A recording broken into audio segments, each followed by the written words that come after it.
बिस्मिल्लाहिर्रहमानिर्रहीम। अस्सलामुअलैकुम। आप देख रहे हैं 1 बाय 1 न्यूज़ HD। खबर शामिल करते हैं। ईद उल अज़हा के मौके पर पंजाब पुलिस को दिन रात ड्यूटी अंजाम देने पर 1 बाय 1 न्यूज़ चैनल के चेयरमैन तारिक महमूद कंबो साहब ने खराज तहसीन पेश किया।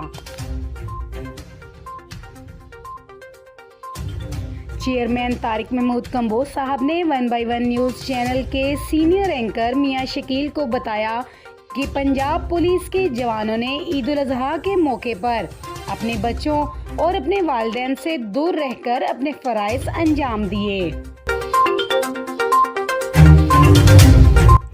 मज़ीद इनका ये कहना था कि पंजाब पुलिस के जवानों ने आवाम की हिफाजत की खातिर अपनी सख्त ड्यूटी सरअंजाम दी। इसीलिए मैं और मेरी 1 बाय 1 न्यूज़ चैनल HD की तमाम टीम की जानिब से पंजाब पुलिस को खराज तहसीन पेश करते हैं।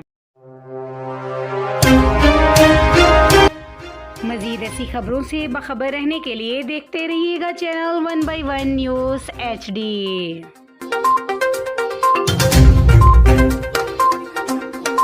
यूट्यूब पर हमारे चैनल को लाइक करें, शेयर करें और सब्सक्राइब करें और घंटी का निशान दबाना ना भूलिएगा ताकि आने वाली हर नई वीडियो आपको मौसूल हो सके।